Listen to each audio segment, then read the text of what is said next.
I'm Ashton Addison from EventChain for InvestmentPitch Media and the Crypto Coin Show. And today on Blockchain Interviews, we have Emma-Jane Mackinnon-Lee, the founder and CEO of DIGITALAX. Emma-Jane, welcome to the show, and it's great to have you here today. Yeah, thank you for having me. I'm really excited to dive into your platform. The fashion industry is being revolutionized by blockchain and cryptocurrency right now, and your team is at the forefront of it. And I would love for you to start off by just giving the audience a bit of an overview and the focus of DIGITALAX and the platform. Sure. So I like to describe DIGITALAX as a digital fashion operating system. It's very multifaceted with lots of components, but to give a bit more of the breakdown, so we started out as a NFT marketplace for digital fashion. So the first one that launched last year around September, and this allowed digital fashion designers to come and upload their garments and designs on our platform as NFTs. And we had a lot of sales around that, and we're really successful with over about 600K in sales to date in that area. And it was this whole idea of, okay, how do you build out a digital supply chain for digital fashion? So we brought in really cool concepts around fractional garment ownership. So it was all about injecting open source into the supply chain and allowed designers to come on and issue independent materials, patterns, and textures that then could be used by other designers in their master garments. And the different ERC protocols for NFTs on chain allowed this whole royalty and profit distribution and new ways of licensing. So we started like that, but then the next stage was always about how do you actually bridge this into application and utility, which gaming esports is a really big part. So this is where we launched the second part of our project, ESPA, and that's the first indie and modded esports platform. So it allows players to come on our marketplace, purchase these skins, and then take them into different gaming, VR, 3D live content environments, start playing, and they actually get scored on the leaderboard when they play and get paid out in our native cryptocurrency for getting on that leaderboard. So it's this whole ecosystem between designers, developers, players, where there's profit distributions amongst all of them for the sales in our marketplace. I'll stop there. There's kind of a lot more to it, but they're the key parts.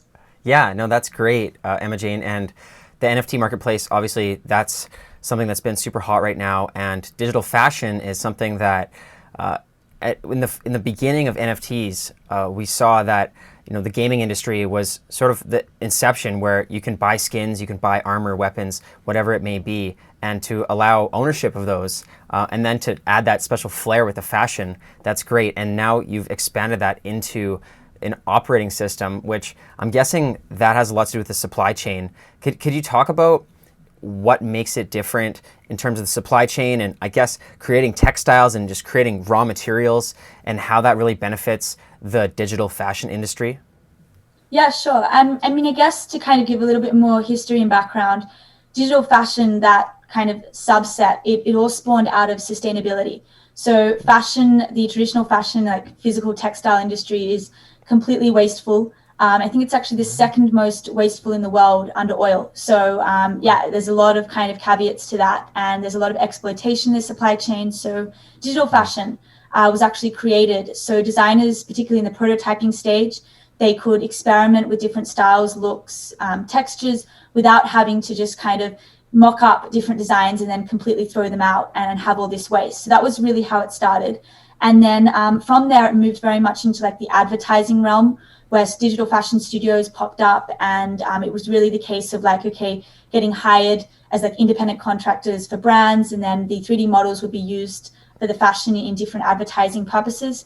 But when I started DIGITALAX, it was really looking at from the purpose of, okay, the metaverse is something that we talk about a lot, and given kind of where we are at digitally in society, it's really already here, and it's inevitable where it's going. And so if you think about that, and then you think about, okay, how ubiquitous fashion is within just where we are today, it's kind of a very obvious parallel that makes sense in terms of those two combining, and then digital fashion very much becoming ubiquitous within these native digital environments.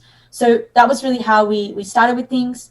It just kind of took on from there, looking at, okay, what are the different components that we need to translate into this digital environment to start creating an ecosystem where designers can come in, brands, studios, and they can really start earning a livelihood from their career in digital fashion and start earning job kind of monetary value as well from that.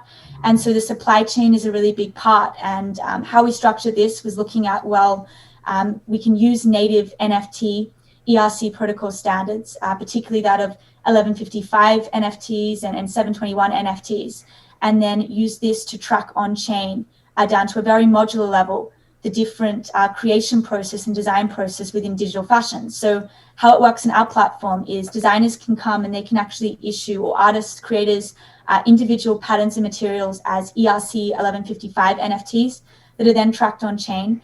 And then another designer can come and they can pull from this open source on-chain library of patterns, materials, and textures, and they can incorporate that into their master garment design.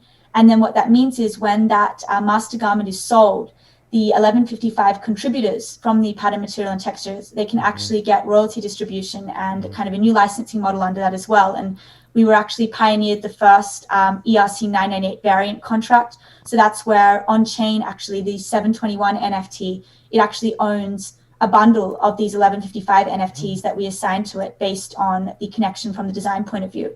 And this is something that very much links back to the sustainability point of view, is how we're pioneering to bring more creators into the space and more distribution access channels. And with that ERC 99 variant, we've actually created the first multi-token bridge from layer 1 mainnet to layer 2 Matic network and back from there as well.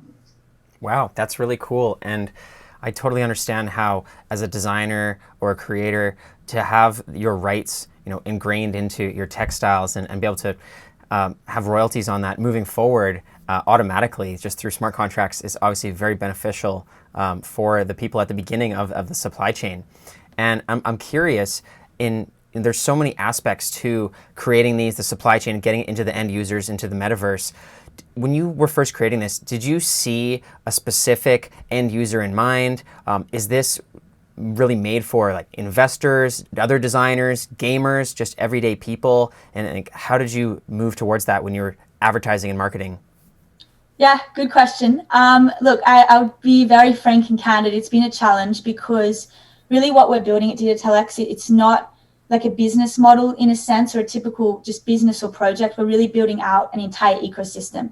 And often I get asked that question, okay, well, there's so many components to what you're doing. How do you kind of have them all come together? And how I describe it is really within the ecosystem, there's certain fundamental pillars, structures, keystones, whatever you want to call it, that has to be built out in order for the kind of implementation side of what we're doing to really make sense. Because if we were just going to be building a marketplace that's very much then just focused on the speculative side, the purely cosmetic side, and with fashion, and then when you think about, okay, if we're really going to be pioneering the fashion industry and, like I said, actually start creating economic value and job creation, livelihood creation through this, then it's really important that that application side there exists, that there's this way to be able to concentrate and drive the market activity into these environments. And so when you ask about who it's for, well, in terms of the ecosystem, there's a lot of stakeholders within that. So of course, a large focus is the digital fashion side, and that exists and is made up of creators, designers, brands, studios.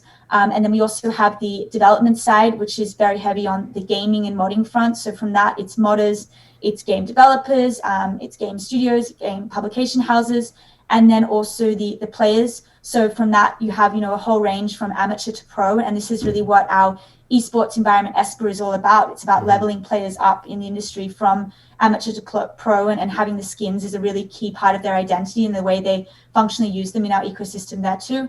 And then being in crypto, of course, there's, a lot of other stakeholders within that purchase the token and hold it for different reasons. And our token as well has a lot of a governance stake and application within that as well. So that's another kind of, market participant or stakeholder within there too.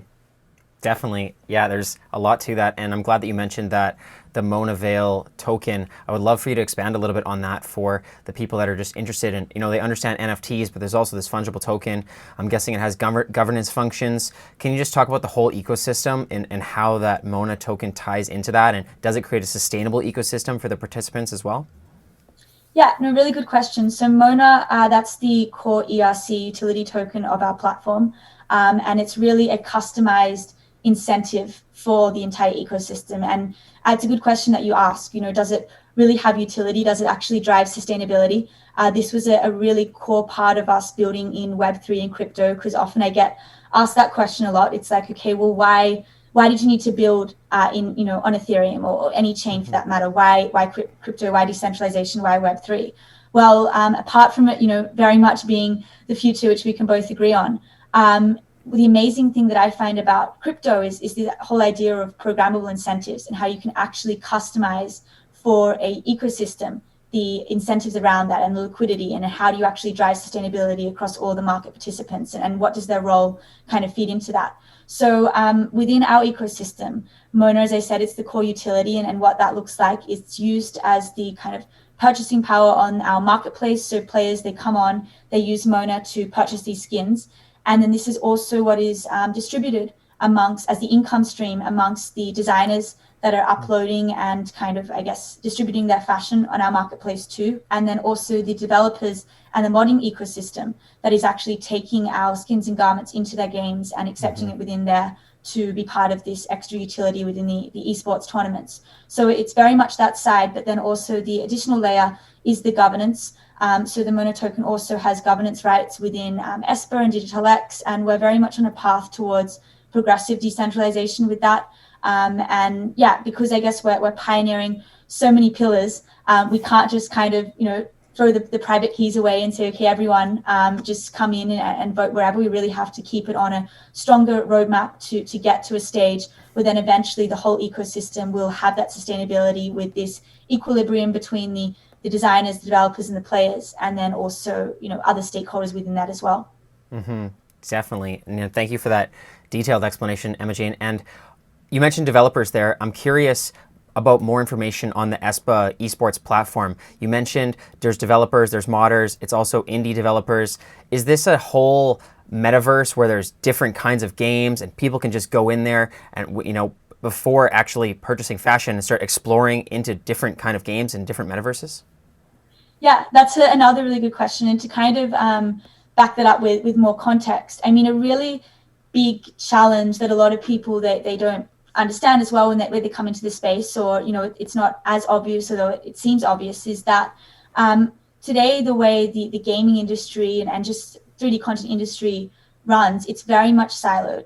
There's a lot of vertical gardens, and you can't just kind of take your content into these different environments. I mean, that's both from very much the business layer, but also the technical interoperability. That's a huge challenge that exists also, and a big barrier to when we think about, okay, how do we have seamless kind of transfer of assets within these native digital environments? So we really looked at this from the aspect, okay, well, how do we actually bridge a layer 2 into the solution? So into the industry, how do we actually create a layer 2 of utility that incentivizes these indie games, these developers, these modders, these studios to plug into our ecosystem, be able to gain access to Web3, decentralization, NFTs, blockchain, and leverage off the market, the security side, the kind of future-proofing side of that, without also having to go in and change all their code and then build on Ethereum or build on another blockchain. So that was a really big part. And this was all where we looked at, okay, well, how can we build an additional layer to their current in-game economy? Instead of us coming in and trying to say, oh, well, you've got to accept this, which just doesn't make any sense. How can we create this ecosystem on top that designers, developers, players, they can actually plug into and then create additional value for themselves, have additional utility? So ESPA, it's an esports platform, and it's focused definitely on the indie developer side and the modding ecosystem, as that's really where we see the future of things going, and kind of having, I guess, more of the support for the unseen creators in the space as well.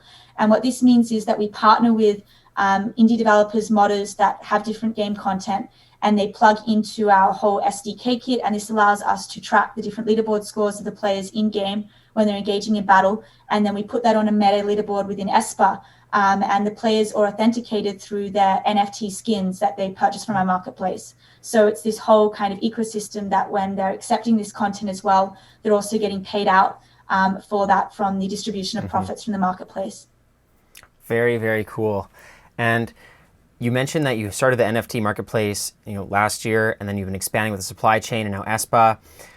Where are you at right now with how involved players are already in the metaverse? And then, what are the next steps for you and your team in terms of releasing other versions or updates to the platform? Yeah, good question. So there's a lot going on. I mean, all the time we're upgrading a lot of the features of our marketplace and how we're tying this into ESPA. And this is both from partnering with a lot of new content and games that we have coming out. So we did Among Us mods about a month ago, and we had a 171K auction, which was super exciting because that changed a lot of the designers and devs and modders' lives that were involved in that. So that's, a huge part of what we do as well, is how can we actually impact people and bring value to these creators.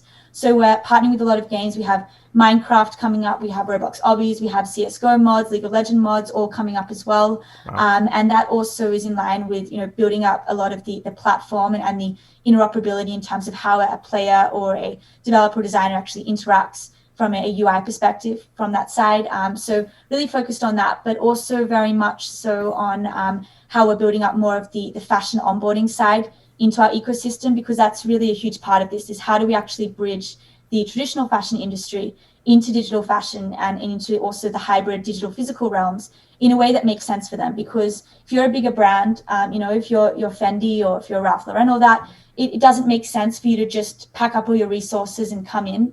Sure, there's the NFT kind of siloed drop component, but there needs to be a way for these brands, for these developers as well, to be able to come in and really know, okay, what's my roadmap to actually earning a proper career out of this, or a proper sustainable livelihood? Where's the market that I'm addressing? So we're really focused on that, as well as being a core infrastructure and protocol layer to fashion, to gaming, and how they intersect. And with this, we're actually launching the very first hybrid digital physical NFT fashion line, and that's going live in a few days. And then also a really kind of concentrated content magazine platform with new NFT subscription sites, where a lot of the bigger brands that we partner with are able to, distribute more of their goods and their, pathway into the ecosystem through that as well. So that's also launching in about 2 weeks. So very busy just on all fronts. That's very cool, Emma-Jane. There's so many different aspects and that you're continuing to launch, and some great partnerships, it sounds like, with a lot of popular games coming up. So I think that could be a huge momentum push for you and your team. So congratulations towards that. For the viewers that are looking to get involved in either the esports platform, the fashion, and everything else that you're working on, what's the best way for them to learn more and to get into the community? Sure. So we have a lot of content online. We have our website that kind of brings everything together, but our Medium, that's where we post a lot of our updates. And then also, I would say the core thing would to be join our Discord servers. So we have one for DIGITALAX, which is really updating of the whole ecosystem, and then one dedicated for ESPA, where we're running a lot of the tournaments out of, and we organize a lot of the schedules for the tournaments out of there for the players, and then partner with a lot of Twitch streamers as well to have them stream to the Discord there. So if you're looking to get involved, I would say first thing is just go to our website, join our Discords, and then we're more than happy to answer questions in there if you can't find what's needed on the mediums and even our YouTube as well. Mm-hmm. I will leave all those links in the description box below. Thank you so much for taking the time, Emma-Jane, today. It's a pleasure learning more about DIGITALAX, and all the best with the operating system and the esports platform moving forward, and let's follow up in the near future. Great. Thanks, Ashton.